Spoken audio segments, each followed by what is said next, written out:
Hello everyone, welcome to my channel. আমার চ্যানেলে তোমাদের সকলকে জানাই অনেক অনেক স্বাগত। তো আজকে কিন্তু বেশি অর্ডার নেই, বেশি বলতে একটাই মানে দুটো অর্ডার আছে। কালকেই তো বানিয়ে রেখেছিলাম একটা, আর একটা সরি আর একটা অর্ডার আছে যেটা 7টার মধ্যে যাবে। তো হড়বড়ি নাই। তো এখন বাজে 2টা আর আমি এই কেকটাকে কমপ্লিট করবো। এই যে আমি কাটিং স্টার্ট করেই দিয়েছিলাম, আমি ভুলেই গেছি যে রেকর্ড করব। এখন ইচ্ছে আছে কন্টিনিউ রেকর্ড করার। কখনো কখনো অনেক বেশি প্রেশার পড়ে যায়, আর কারো 11টায়, কারো 12টায়, কারো 10টায় কেকগুলোর ডেলিভারি থাকে, যার কারণে সময় হয়ে ওঠে না, উলট পালট হয়ে যাবে। যার জন্য কন্টিনিউ কাজ শেষ করে আমি আর কি মানে অর্ডারগুলোকে রেডি করি যাতে প্রবলেম না হয়। তো আজকেও আমি কেটেই ফেলেছিলাম অলমোস্ট, যেটা এখন মানে সন্ধ্যার দিকে যাবে ওই কেকটা। ওটা বাটারস্কচ কেক হবে। বাটারস্কচের উপরে কেকটা ডিজাইন করব। তো এবার হচ্ছে আমি কাটিং স্টার্ট করার আগে আমি বললাম যে মনে পড়ে গেল হঠাৎ যে ভিডিও রেকর্ড করতে। তো কেকটা বানানো শুরুই করে দিতাম, তো মনে পড়ে গেল ভাগ্যিস কি কেকের রেকর্ডিং করতে হবে তোমাদের জন্য। তো অলরেডি আমি এটাকে বানিয়ে, বেস বানানো তো একটা কমন, আর বেসে প্রত্যেকেই আলাদা আলাদা মানে মেথড থাকে কীভাবে বেস বানাবে না বানাবে, টেস্ট কেমন দিবে। তো যে যার মতন তোমরা যেভাবে মানে ভালো লাগে সেইভাবে তোমরা বেসটাকে রেডি করে নিও। আর যদি স্পেশালি আমার রেসিপি দেখতে চাও তো আমার একটা হিন্দি চ্যানেল আছে, ওখানে অনেক পুরনো ভিডিও আর কি। রিসেন্ট আমি এখন আর কেকের রেসিপির ভিডিও দিই না, কারণ ডিজাইনই সবাই দেখতে চায়, তো রেসিপি বাগেরা দেখে না। তো পুরনো ভিডিও আছে, তো তোমরা চাইলে সেটাকে গিয়ে দেখতে পারো। এক দুটো কেকের ভিডিও আছে রেসিপির, তো ওখানে গিয়ে তোমরা পেয়ে যাবে। আর এই চ্যানেলে ঢালতে হলে আমি পরে কোনো সময় মানে মানে হয় না, রান্না করতে করতে বেশ বানাই, তো মানে তখন ওই মোবাইল ধরা তাড়াহুড়োর মধ্যে মানে পসিবল হয় না। যদি রান্না বান্না না থাকে, কখনো বাচ্চারা যদি এদিক ওদিক ঘুরতে চলে যায়, সেদিন যখন কেক বানানোর হবে তো আরামসে আমি কেকের রেসিপিটা আর কি তুলে রেকর্ড করে দিয়ে দিব। তো এটাকে আমি পুরো কাটিং করে সুগার সিরাপ করে তারপরে আবার রিটার্ন আসি না প্লেন হোয়াইট। হ্যাঁ, তো আমি হচ্ছে পুরো আইসিং করে নিয়েছি। দেখো কেক পুরো একদম প্রপার শেপে আছে, টেরা বেঁকা কিছু নেই, ঠিক আছে। আর এবার হচ্ছে আমি হোয়াইট চকলেটটাকে একটু মেল্ট করব হুইপ ক্রিম দিয়ে, কারণ এর উপরে এটা এটা প্লেন কেক, কিছুই নেই তেমন, জাস্ট ওই হোয়াইট চকলেটটাকে মেল্ট করে একটু কালারিং করে এর উপর দিয়ে পোর করে হালকা ডিজাইন আছে, সেটাও কাস্টমার নিজেই করবে, মানে ক্যান্ডেল আর একটা রিবন।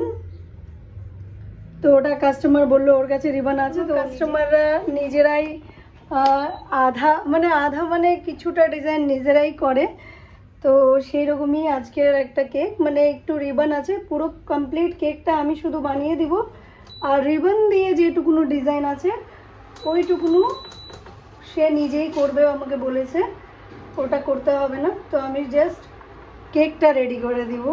তো কেক তো পুরো প্রপার হোয়াইট, আর তার সাথে মেল্টেড চকলেটটা দিয়ে দিব উপর দিয়ে, আর একটু রিবন টাইপের ক্রিম দিয়ে ড্রয়িং, সেটা আমি দেখাচ্ছি তোমাদের, ঠিক আছে।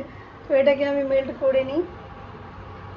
আমার কাছে হোয়াইট চকলেটও বেশি নেই, জাস্ট এইটুকুনই। এটাকে ঠান্ডা করছি এবার, একটু নাড়াচাড়া করে করে করছি।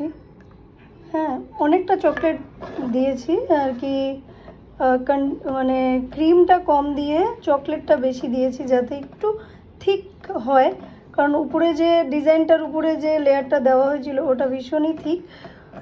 তো সেই জন্য এটাকে আমি চাচ্ছি একটু থিকই হোক, আর বেশি ঠান্ডা হবে না তার আগেই আমি এটাকে কেকের উপরে দিয়ে ছড়িয়ে দিব, যাতে করে ঠিকঠাক এটা শেপ আসে। তো এবার একটু না, জাস্ট কালারটা একদমই লাইট কালার আছে, তো সেই জন্য ভয় পাচ্ছি আমি যে কতটা দিব অ্যাকচুয়ালি, যাতে ঠিকঠাক কালারটা আসে। একটু ইয়েলো কালারও মিক্স করতে হবে। আমি ভাবলাম যে হোয়াইট কম্পাউন্ড তো একটু ইয়েলোইশ টাইপেরই হয় হালকা, তো যদি হয়ে যায় একটু পিঙ্ক কালার দিলেই তো তো হয়নি। তো এখানে একটু येलो আর একটু পিঙ্কের কম্বিনেশনে কালারটা করব, তারপর দেখাচ্ছি। নিচে যে চকলেটটা মানে চারদিকে কেকের উপরে ছড়িয়ে দেওয়ার পরে যে পড়ে যাওয়া মানে পড়ার যে ভাবটা সেটা কিভাবে পড়বে এটা ওর উপরেই ডিপেন্ড করে। হ্যাঁ, নিজস্ব একটা থাকে, নিজের মতন করে পড়ে, এটাতে আমাদের কোনো কিছু করার থাকে না। হয়তো আছে ফটোতে একরকম, হলো একরকম, আর এটা ছিল আগের দিনের কেক। কেকটা তো রেডি হয়ে গেছে, রেখে দিয়েছি ফ্রিজে, বাস অতটুকুনই আমার কাজ। এরপরে কাস্টমার মাঝখানে একটা যে টেরামেরা ক্যান্ডেলগুলো থাকে সেই ক্যান্ডেলগুলোতে একটা রিবন, ছোট পাতলা রিবন বেঁধে ক্যান্ডেলটাকে মাঝখানে রেখে দিবে, আর একটা সাইডে কেকের গায়ে একটা রিবন বেঁধে দিবে। এইটা ডিজাইন হয়তো দেখেইছো অনেকে, তো ওই সিম্পল ডিজাইন। তো ওই রিবন লাগানোর জন্য যে আমি আবার চার্জ করব বা বেশি নিব সেটা ভেবে কাস্টমার বলে দিল, আমার কাছে রিবন আছে দিদি, আমি এনে দিব। ভাই তুমি এনে দিবা, এনে দিয়ে তুমি এই জিনিসটা আমাকে দিয়ে করাবা, তো এইভাবে তো লোকের আদত হয়ে যাবে না। কালকে বলবে যে আমি ফুল, মানে এর আগেও বলবে কি বলেইছে আমি ফুল এনে দিব দিদি, শুধু কেকটা রেডি করে দিও। আচ্ছা ঠিক আছে, তুমি ফুল নিয়ে তুমি কি করবে করে নিও, আমি কেকটা রেডি করে তোমাকে দিয়ে দিব, তারপর তোমার যা ইচ্ছা তাই করো। বলে না, আমি এনে দিব, ফুল এনে দিব, তোমাকে সেম টু সেম বানাতে হবে। ভাই আমার অত মানে রিস্ক, মানে আমার এত মাথা ব্যথা করার কি দরকার আছে, সেই ফুল দিয়ে আমি সেম সেম বানাবো তুমি এনে দিবা, সেরকম তো হয় না।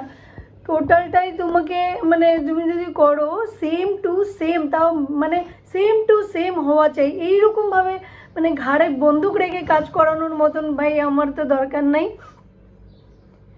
তুমি যদি টোটালটা আমাকে হ্যান্ড ওভার করো তবে আমার রেসপন্সিবিলিটি, আমি যদি সেম টু সেম না করতে পারি আমি আগেই ক্লিয়ার বলে দিব যে এতটা আসবে বা অতটা আসবে না। আর মানে যদি আমি পারি সেম টু সেম, তো আমি আমার দায়িত্ব অনুযায়ী কাজ যেমন করব সে তেমনি আমি ফি কিন্তু চার্জ করব। মানে আমি এখানে কাজ করার জন্যই বসে আছি, তাই না? মানে কাজের জন্যই আমি পয়সা নিই, আর সেটা দিয়ে আমার সংসার চলে। তো আমি কিভাবে মানে আমি এনে দিব তুমি এইটা করে দিবে, শুধু তোমার কেকটা বানানো কাজ। এই কথাটা বলার মানে কি হলো, শুধু তোমার কেকটা বানানো কাজ কিন্তু আমি এই জিনিসটা এনে দিব, তোমাকে এটা দিয়ে সেম টু সেম বানাতে হবে, মানে কোনো মানেই হয় না এই ধরনের কাজ করার। তো আমি ক্লিয়ারলি মানাই করে দিই। তো এই কাস্টমারও আমাকে বলেছিল রিবন আমার কাছে আছে আমি এনে দিব। ভাই তুমি রিবন আছে এনে দিবা, ওটাকে কাটিং করে বো বানাও, সেম মিডলে ঠিকঠাক করে সমস্ত কিছুকে সেট করো, যদি সেট না হয় আবার আমাকে ঠিকঠাক করতে হবে, তো সেটা আমার উপরে আসবে, তো সেই অনুযায়ী আমি চার্জ করব। এবার তুমি আমাকে দিয়ে কাজ করাবো অথচ তার ফি দিবা না, তো সেটাকে তো মানে মেনে নেওয়া যায় না। কারণ আজকে করলে কালকে নেক্সট আরও একটা কিছু, আমি ডেকোরেশনের সব জিনিস এনে দিব, তুমি শুধু কেকটা করে দিও, আর ডেকোরেশন যা যা যেভাবে আছে তুমি করে দিও। এইটা মানে কাস্টমারদের কী ধরনের কথা আমি এটা ঠিক বুঝে উঠি না। যাই হোক, তো এইটাও কিন্তু সেম ছিল, আমি বলে দিয়েছিলাম তুমি রিবন নিয়ে কি করবে না করবে সেটা তোমার ম্যাটার। কেক আমাকে বলছো রেডি করে দিতে, আমি কেকেরই চার্জ নিব, আর কেকটা আমি রেডি করে তোমাকে হ্যান্ড ওভার করে দিব, তারপর তোমার যা করার করো।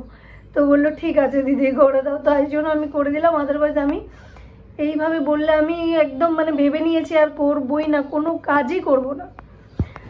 তো আশা করি ভিডিওটা ভালো লেগেছে, ভালো লাগলে প্লিজ লাইক শেয়ার করে দিবে, আর চ্যানেলটাকে সাবস্ক্রাইব করতে একদম ভুলবে না। টাটা।